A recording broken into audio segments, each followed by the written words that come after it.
Bahujan Samaj party అధ్యక్షురాలు మాయావతి వాస్తవంగా ఉత్తరప్రదేశ్లో కీలకమైనటువంటి నేత. ఒకప్పుడు దేశ్కి నేత అవ్వాలనుకుంది, ప్రధానమంత్రి అవ్వాలనుకుంది. అప్పట్లో మన పవన్ కళ్యాణ్ గారు కూడా బీఎస్పీతో పొత్తు పెట్టుకుని బీఎస్పీ అధినేత్రికి పాదాభివందనం చేసి ఆమెని ప్రధానమంత్రిని చేస్తానని కూడా ప్రకటించారు. అయితే ఆమె అందుకు సిద్ధపడలేదు.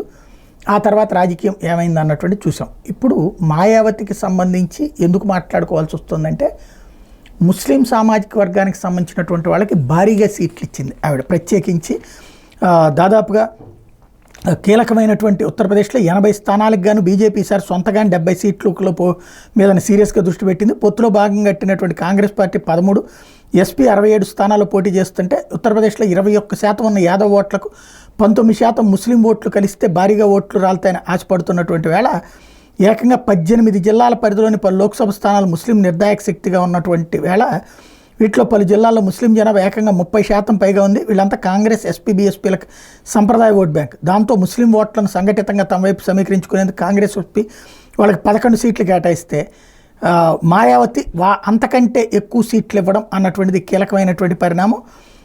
ఏకంగా 18 స్థానాల్లో ముస్లింలు టికెట్ ఇచ్చింది. దాంతో ముస్లిం ఓట్లకి గండి పడుతుంది.